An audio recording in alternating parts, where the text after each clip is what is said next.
sarili kong pamilya.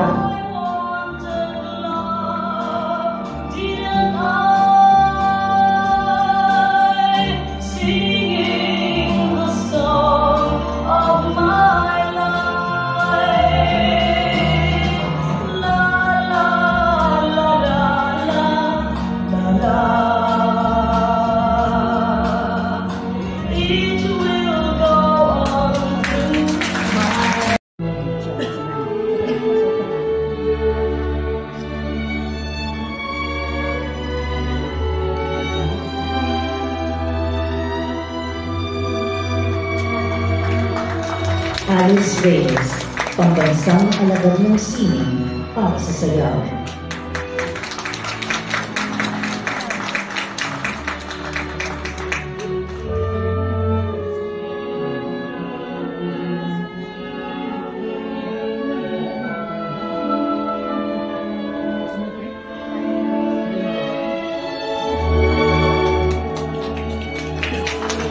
Ramon P. Santos, pambansang alagad ng sining para sa musika.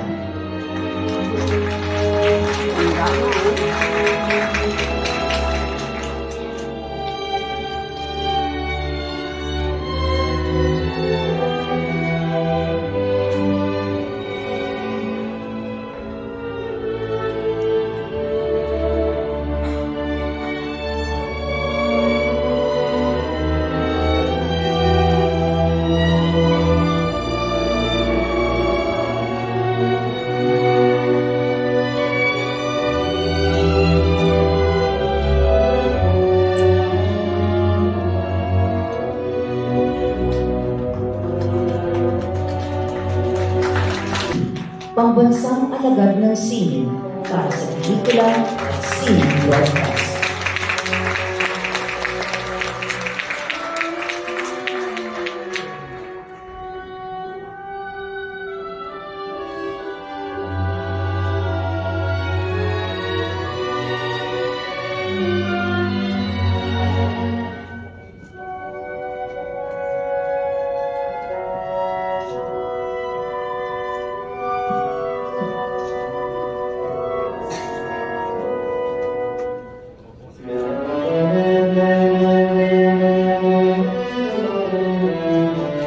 Pambansang alagad ng sining para sa pelikula at sining broadcast, Ricardo A. Lee.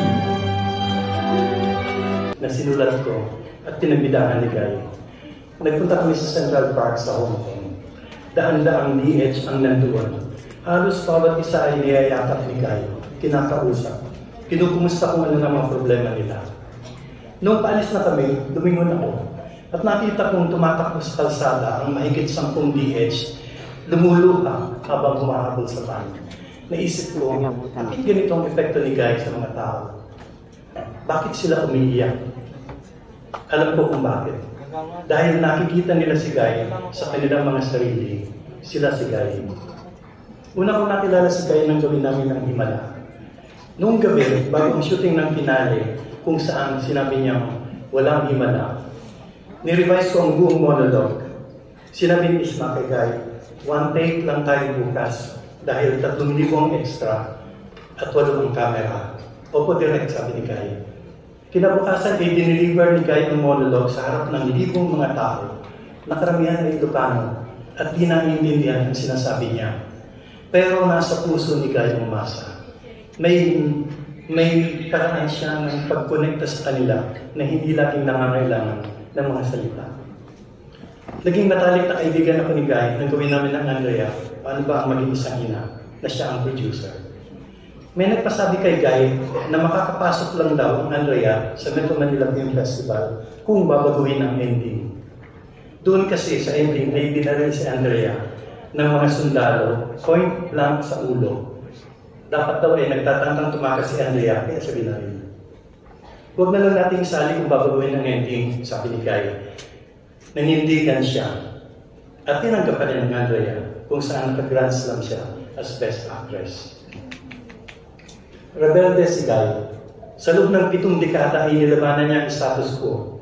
Binago niya ang kolonyal na pagtingin nagsasabing mga mapuputi lang at matatangkad ang maganda sa puting tabi.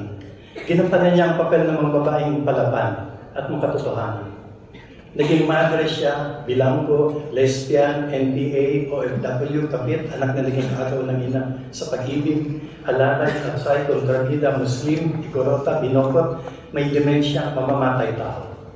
Sa isang panahon hindi tanggap ng mga tao na namamatay ang bida sa ND, namatay siya sa 3 taong walang Diyos, Mana, Nako ng Pag-ibig, Andrea, Flor Contemplacion, at iba pa. Nagsini. Titik ni na Ricardo Ricky Lee at Vincent De Jesus. Musika ni Vincent De Jesus at areglo ni Jude Edgar Caballero Balsamo. Aawitin ni Hazel Santos Zambrano at ng Philippine Madrigal Singers, kasama ang Philippine Philharmonic Orchestra sa pagkumpas ni Jude Edgar Caballero Balsamo.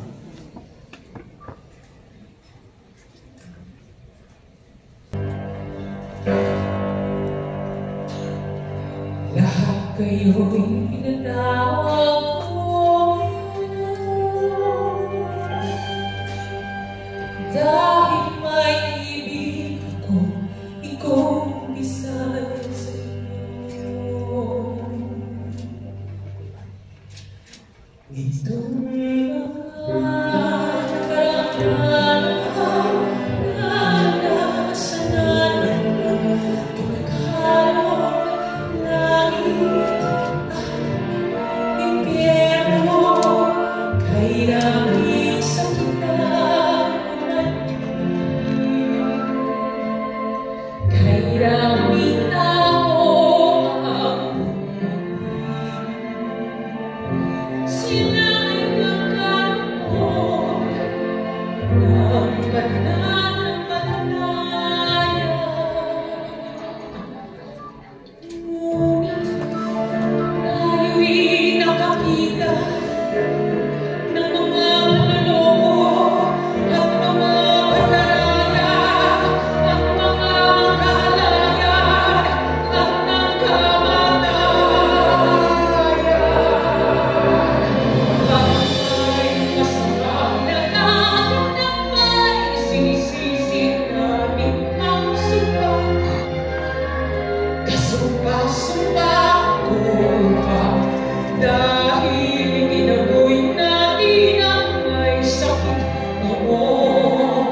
Unay nakilala ko si Ate Guy bilang aktor at bilang aktor din ako sa isang pelikula ni Mario O'Hara. 3 taong walang Diyos. Wala akong pangalan doon dahil bahagi lamang ako ng PETA Kalinangan Ensemble. Ang instruction director habulin si Guy dahil puputulan ng buhok. Ako ang head nung mga hahabol kay Ate Guy. 3 o 4 kaming lalaking hahabol sa kanya. Nung sinabi na action, tumakbo si Ate Guy, tumakbo din kami, hindi namin nahabol dahil napakabilis niyang tumakbo. Sabi ng director, Kat! Diyo, wala rin nangyari. Eh, napakabilis niyang tumakbo, hindi namin nahabol. Kinausap kami na Ate Guy. Anong problema? Napakabilis mo ang tumakbo, Ate Guy, naano lang, hindi namin tumakbo, napakabilis mo palang tumakbo. Sige, ulit, take 2. Action! Tumakbo ulit si Ate Guy, tumakbo din ulit kami, nahabol na namin siya. Ang susunod, puputulan siya ng buhok. Nung puputulan siya ng buhok, umiikot ang camera, umiikot din kami sa kanya, may hawak kaming gunting. Pagdating sa akin, close up, nakita ko ang mukha ni Ate Guy, natulala ako. Sabi ni Mario, Kap, bakit hindi mo putulin ng buhok daw eh? Eh kasi nakatitig sa akin si Ate Guy, talagang tititig siya sa'yo dahil puputulan ng buhok. Namangha ako sa mata ni Ate Guy. Nung take ko na, pinutur ko na ang buhok niya. Pero nakakamangha ang ekspresyon ni Ate Guy habang pinuputulan namin siya ng buhok. Yun ang una kong experience sa kanya. Pagkatapos noon, may himala. Assistant director na ako noon, crown director, casting director, at kung ano-ano pa sa pelikulang yun. Yun ang experience ko sa film production, kauna-unahan. Crowd director ako. Kumukuha ako ng mga matatanda. May isang instruction si Ishma. Kumuha ka ng mga matatanda, yung talagang mukhang matanda. Kumuha ka ng 20 matatanda. Diyos ko, punta ako sa barangay, kuha ako ng 20 matatanda, nakitang-kita katandaan. Inihilera ko, eto na po ang 20, andun si Ate Guy. Isa-isa inspection ni Direct Ishma. Naku, hindi maganda yan. Papalikin mo yan, hindi nakikita katandaan. Dapat nakikita na katandaan sa mga mukha. Ha? Di ba balik ko lahat ito? Diyos ko sa mga barangay. Nilamitan sila niya ako ni Ate Guy. Kaya kakausapin ko isa-isa. Kaya usap niya, papunta kami sa bus. Alam mo, binigyan siya binigay ng pera yung mga matatanda. Dahil sa kanyang pag-attend. Si Ate Guy ang nabigay ng tatong. O kuha ka ulit ng matatanda, 2 puli, nahilera wala naman ng matatanda. Talagang pagkatatatanda. Halos hindi na makalakad sa tandaan. So, in-inspection ni Ate Guy. In-inspection ni Ishma. Sabi ni Ishma, yan, very good. Dahil ko close upan ang mga mukha. Natuwa naman ako at nakapasa. Ang susunod, kumuha ka ng mga may sakit. Mga may sakit. Yung may sakit na nakikita. Kumuha ako, mga may sakit. Anong sakit mo? Meron pa akong trangkaso. Ay, hindi ka pwede. Anong sakit mo? May cancer po. Ay, hindi pwede. Hindi nakikita. May cancer po. Ay, hindi. Meron yung pa po. Hindi. Tsaka yung nakikita ang sakit. Ano ba yun? Yung mga katabi niya, ang mukha, yung mga ilong, yun, balik na naman. Sabi ko, Ate Guy, hindi naman nakipasa ang may sakit. Halika sasamahan kita. Sinanamahan na naman ako para ihatid na naman at binigyan na naman ang konting tatong ang mga hindi nakapasa may sakit. Next na dumating, ang totoong may sakit. Mga naka-wheelchair niya, mga nakakanyang mukha, mga nakakanyang ilong. Tuwan-tuwa naman si Ishma dahil yun ang kanyang gusto. Tuwan-tuwa din si Ate Guy dahil nakuha ang dapat kunin.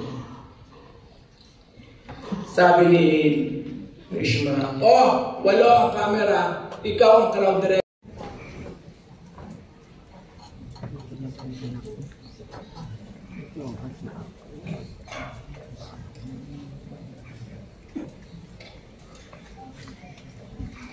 walang himala.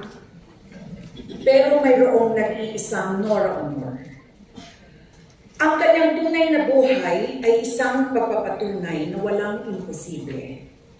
Kahit para sa isang batang nagtitinda ng tubig at mani sa rilas ng pera. Ang kanyang tunay na buhay ay nasalamin sa buhay ni na Elsa, Corazon, Delia, Flor Contemplacion at marami pang iba. But Nora Honor was even bigger than all her roles. Higit pa sa mga karakter na kanyang binigyan ng buhay, binigyan niya ng buhay ang pangarap ng milyong-milyong Pilipino. Kahit sa ang probinsya ka man manggaling, anumang hirap mo, Nora gave millions of Filipinos the most important gift, hope, pag-asa. Kung kaya ni Ate Guy, kaya ko rin. Kabilang ako sa mga Pilipino na nakita ang sarili nila kay Nora. Una kong nakita si Nora sa telebisyon sa Tawag ng Tanghalan. Noon pa man, nabighanin na ako sa kanyang boses at sa kanyang presensya, sa kanyang ganda. Hindi pa man alam ng bansa na siya ay magiging isang phenomenon. To me, she was not just a star. She was our superstar. Siya noon ay 14 years old, ako ay magdo-12 pa lang, at tulad niya, isa din ako probinsyana. Hindi ko patiyak kung ano ang gusto kong marating sa buhay. Ang sigurado lang ako, noon ako ay isang diehard Morania. Kami ng kapatid kong si Malu ay may makapal na scrapbook ng mga litrato ni Guy. Tinatabi namin ang baon namin para lang may pangbili ng comics, magazines, at mga pictures niya na binibenta sa bangketa ng Avenida Rizal. Wala kaming pinapalampas na issue. Minsan nagagalit ang mga magulang namin dahil bawal ang comics sa bahay at imbes daw na magbasa ng libro, ang binubuklat namin ay ang scrapbook at mga comics. Kaya tinatago namin ang mga ito sa ilalim ng kama. At kapag tulog na silang lahat, kinukuha namin ng flashlight at paulit-ulit na binabasa ang mga article tungkol sa aming superstar. At siyempre, pag may pelikula si Nora, pipila kami kahit alas 8 pa lang ng umaga, kahit siksikan at kahit standing room only. Invested kami sa kanya. Kinikilig kami sa love life niya. Naiiyak sa mga pinagdadaanan niya. Nagagalit kapag may naninira sa kanya. Minsan sa eskwelahan, mayroon akong kaklase na sinabing, hindi daw bagay mag-artista si Nora dahil siya daw ay maitim. Alam niyo na ang nangyari. Ginera ko ang kaklase ko. Walang voice. Bawal magsabi ng hindi maganda ang aking superstar. At milyon-milyon kaming katulad ko para kay Nora. Tuwing may mga pagkakataon ng paglabas niya sa mga TV shows at iba pang mga personal appearances, dagsaan lahat kaming mga fans na kilig at mangiyak-ngiyak kasi nakita namin si Nora nakangiti at kumakaway. May mga fans na umaakyat ng bakod, hinihimatay, nag-aalay ng kwintas na sampagita hanggang wala nang makita sa leeg ni Nora Honor. We were called the Bakya Crowd. And we were proud of it. Dahil may superstar kami na isa sa amin. Philippine showbiz has never seen that level of adulation until Nora came, and never again after Nora. Gayunpaman, si Ate Guy ay nanatiling simpleng probinsyana at heart, walang attachment sa glamour, fame, or wealth. Ang naging mahalaga sa kanya ay ang kanyang dedikasyon sa kanyang craft dahil yun ang kanyang sukli sa pagmamahal ng kanyang mga tagahanga.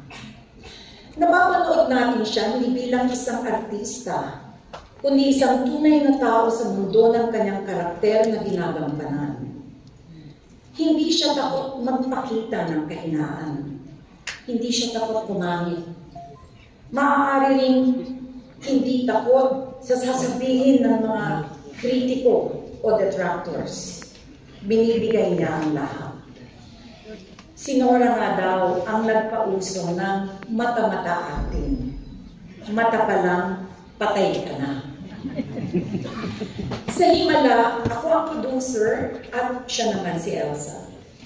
Unang beses ko siyang nakatrabaho sa movie na ito at nakita ko kung paano ang katahimikan niya ay mas malakas pa sa sigaw.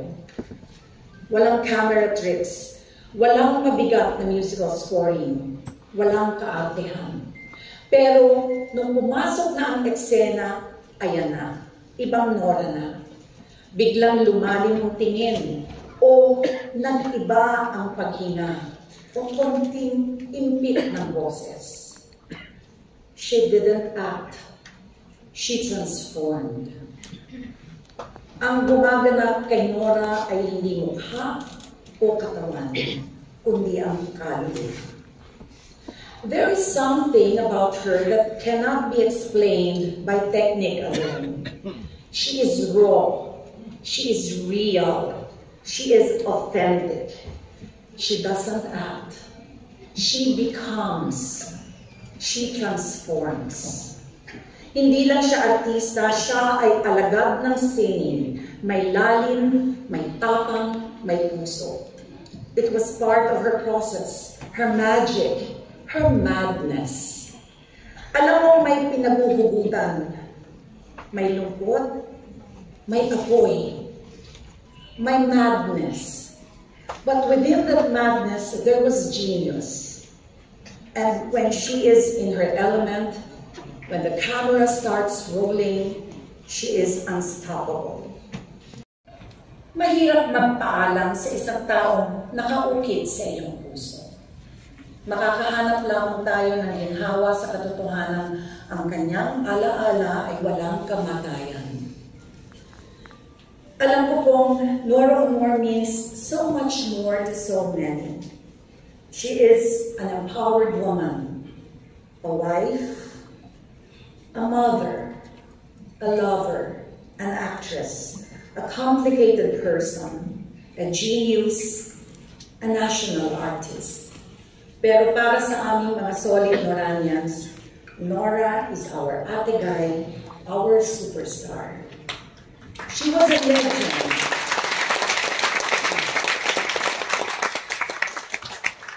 She was a legend while she lived. She will be immortal after she died.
Sa aming mga kapamilya, kaibigan, mga mahal sa buhay,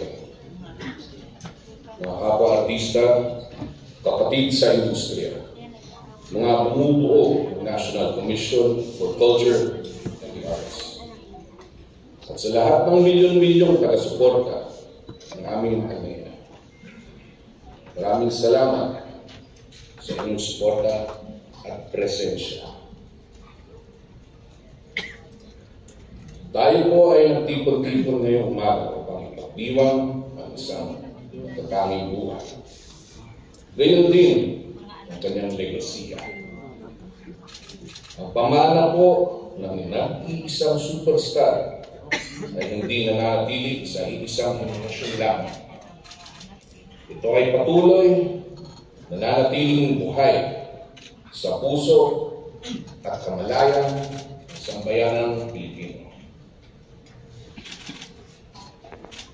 Sa ngalan ng lahat ng naanting niya bilang kawal ng sining ng kultura, inaalay ko ang aming taus-pusong pasasalamat sa NCCA sa pagkakaloob ng titulong pambansang alagad ng sining sa isa sa mga pinakamatagal na iconic figura ng Pilipinas.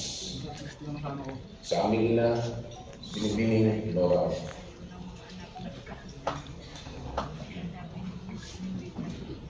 Bilang kanyang mga anak, kami po ay naging saksi sa kanyang walang kapantay na dedikasyon at pagmamahal sa kanyang sining. Nasaksihan namin kung paano siya lumaban, hindi lamang para sa kanyang karera, kundi para sa mga kwentong nais niya bigyang buhay. Mga kwentong Pilipino, totoo at makabuluhan. Ang nag-iisang Nora Honor ay huwaran na ang tunay na talento ay hindi nasusukat sa yaman, sa apelyido o sa estado sa buhay. Siya ay patunay na sa pamamagitan ng sipag, tiyaga at buong pusong paglilingkod sa sining, maaabot mo ang pinakamataas na pangarap. At higit pa rito, maabot mo rin ang puso ng isang bansa. Sa loob ng maraming dekada, hindi po siya natakot, hindi siya umiiwas sa mapanghamon ng papel, pero sa halip, niyakap niya. Ginampanan ng tapang at isinabuhay ang mga totohanan madalas ay hindi natin gustong harapin. Ang kanyang mga papel ay naging tulay upang maitaguyod ng pelikula, higit pa sa libangan. Ang mga ito ay naging anyo ng paninindigan, mukha ng katotohanan sa lamin ng ating lipunan. Sa bawat eksena, ginigising niya ang damdamin ng manonood, napaisip, pinaparamdam, at pinapamula. Sa sambayan ng Pilipino at sa NCCA, maraming salamat po sa pagkilala nito. Pinagtibay po nito ang pagdiriwang ng isang alagad ng sining ay hindi natatapos sa liwanag ng kamera, kundi nagpapatuloy sa alaala, sa aral, at sa inspirasyong iniiwan nila pagkatapos isara ang kortina. Maraming salamat po. Mabuhay ang sining. Mabuhay si Nora Honor.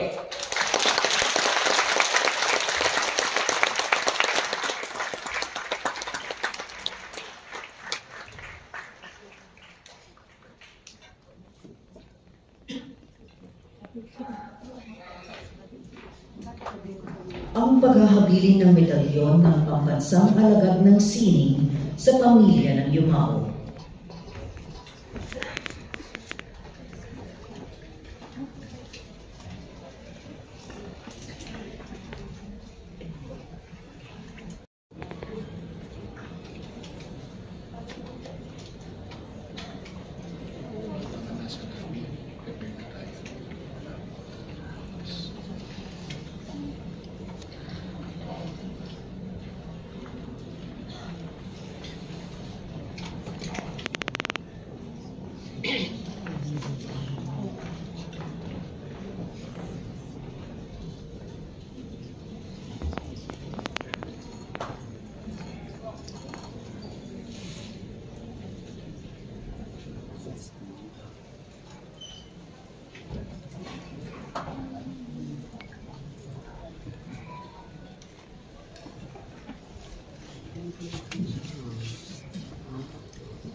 Para pangunahan ang muling pagpupugay ng bayan, ang Pangulo ng Sentro Pangkultura ng Pilipinas, Binibining K.C. Tinga, kasama ang purong tagapangasiwa ng Pambansang Komisyon para sa Kultura at mga Sining, Ginoong Victorino Mapa Manalo.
Maaari pong manatili muna tayo sa loob ng tanghalan hanggat hindi pa nakalalabas ang ating superstar, Nora Olor.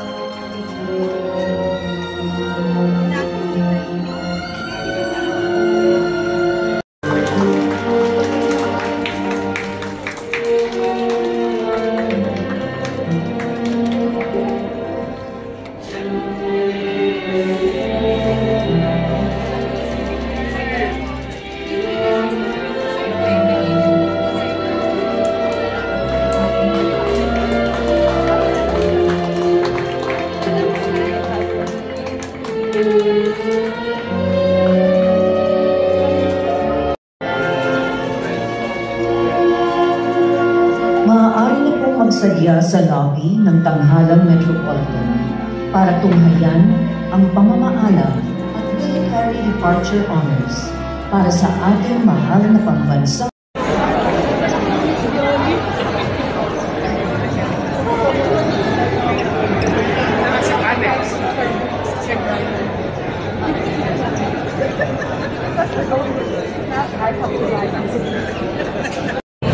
Ayun no, si Yung sasakay niya, no? Yung si Matet, oh, si Lotlot. Oh.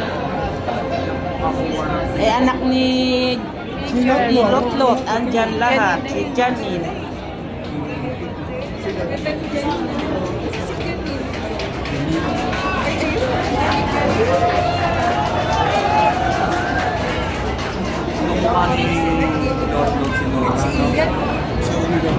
lagi ka mukha niya. Dahil sakay na. O, doon niya sila sa bus. Ano, si Ian. Si Kiko yung nakasalamin.